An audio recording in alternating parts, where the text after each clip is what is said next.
மிகுந்த மகிழ்ச்சிங்கண்ணா. 7 ஆண்டுகள் ஆன பிறகு பாரத பிரதமர் நரேந்திர மோடி அவர்கள் இன்னைக்கு சீனாவில் அதிபரை சந்திச்சிருக்கிறாங்க. அதில் சீனாவுடைய அதிபர் பேசினது ரொம்ப முக்கியத்துவம். நண்பர்கள், நீங்க அதை டிவியில போட்டீங்க. ஆசிய கலாச்சாரத்தில் 2 முக்கியமான நாடுகள் நண்பர்களாக இருக்க வேண்டிய கட்டாயம் நமக்கு இருக்குங்கிறார். அப்ப சீனாவுடைய அதிபர் உணர்ந்திருக்கிறாரு, இந்தியாவும் சீனாவும் சண்டை போடக்கூடாது, சீனா தேவையில்லாத பிரச்சனை பண்ணக்கூடாதுன்னு உணர்ந்திருக்கிறாரு. வருகின்ற இந்த நூற்றாண்டு என்பது ஆசிய கண்டங்களுடைய நூற்றாண்டு. It is century of Asia. நிச்சயமாக இந்தியாவும் சீனாவும் வலிமையாக இறங்கி வரும் பொழுது அது உலகத்தில் எந்த நாடு நம்மை கைக்கூலியாக மாற்ற நினைத்தாலும் அவர்களுக்கு அது ஒரு படிப்பனையாக மாறும். இன்னைக்கு எஸ்சிஓ மீட்டிங் போயிட்டு இருக்கு. இந்தியா இருக்கிறாங்க, பிரதமர் மோடி ஐயா இருக்கிறாங்க, சீனா அதிபர் இருக்கிறாங்க, ஜி இருக்கிறாங்க, ரஷ்ய அதிபர் புட்டின் இருக்கிறாங்க.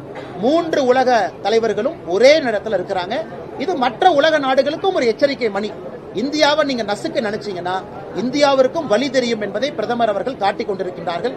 அதனால் நிச்சயமாக நல்லது நடக்கும்.